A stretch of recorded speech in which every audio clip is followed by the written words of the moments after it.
The recipe for a psychological thriller needs certain ingredients. Some type of conflict of the mind, blurred lines between reality and illusion, and then a plot twist that comes out of left field that grabs the audience by the collar. Did this movie have the right recipe? It had the right ingredients, but when it came time to put everything together, something was off. Strung is the newest psychological thriller starring Chloe Bailey as Layla, a talented violinist and music teacher, and the legend, Lynn Whitfield as Audra, who plays a grandmother to a child named Zuri, who is an inspiring pianist. The movie plot we've all heard before. Layla becomes the live-in tutor slash nanny to Zuri, but starts screwing the dad. The mother slash wife can't stand the attractive nanny. And because of the affair with the father, eventually Layla gets way too caught up in this family.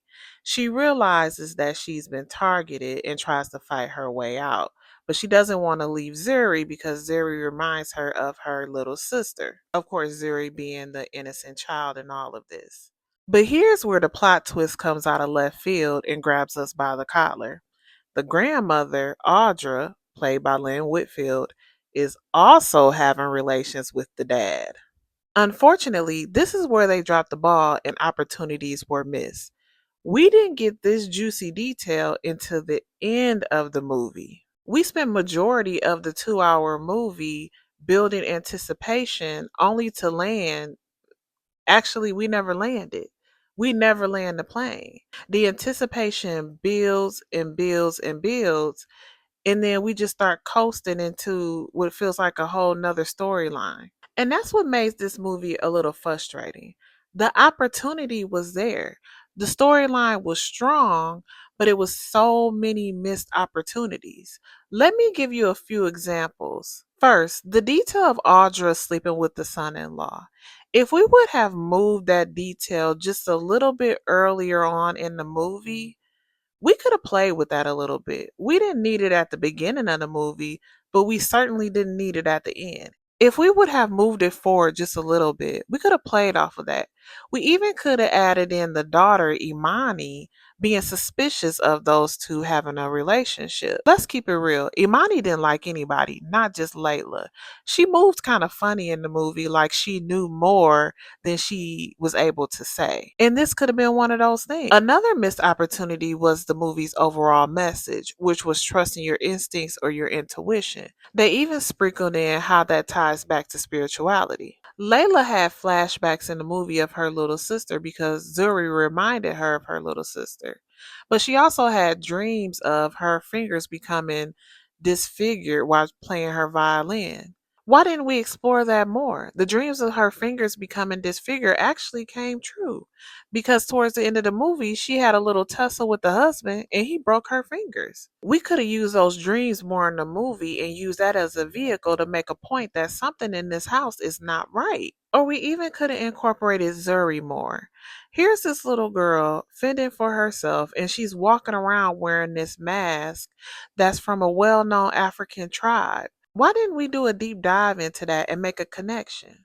Now, I'm not saying every single detail in a movie needs to be spelled out, but it just felt like this movie had so many dead ends, so much so to where the viewer is not only confused, but there's potential for the audience to lose interest. For the acting, Lynn, let me be respectful, the Lynn Whitfield, she came, she saw, she conquered. Lynn Whitfield is always going to play her roles with no crumbs left. On my list of top actresses, Lynn Whitfield is in my top 5. She knows how to effortlessly play, and I mean this respectfully, a classy HBIC. However, to me, Lynn Whitfield's strength as an actress is her ability to stretch roles. When I see Lynn Whitfield in a movie, I expect to see a scene, even if she's not playing the villain. Think about some of her roles where she was more so of the supporting actress or she had a more innocent role. Eve's Bayou, The Women of Brewster Place, or the Josephine Baker story. Those are roles where she had a lot more of an innocent role, but she still delivered. I already hear people coming down on Chloe. I really want Chloe to win. She's an amazing, talented musician, and I really believe she has it in her to become an amazing actress. I just want her to dig deeper. There were like two scenes where the camera was close up on her, and her face is supposed to convey confusion or fear, and it came off a little silly. And that's where I think we need to dig a little deeper. But I know she has it in her. And I know she has it in her because there was a scene where she called Lynn Whitfield an old miserable bitch. And she looked like she meant it. And that is the privilege of having a veteran actress in a movie. If you were in a scene with Lynn Whitfield in this movie, you can tell everybody dug a little deeper and gave it their all. And that's why I want us to go back in the lab and dig deeper and try again. One thing that I did learn from this movie was the importance of musical score.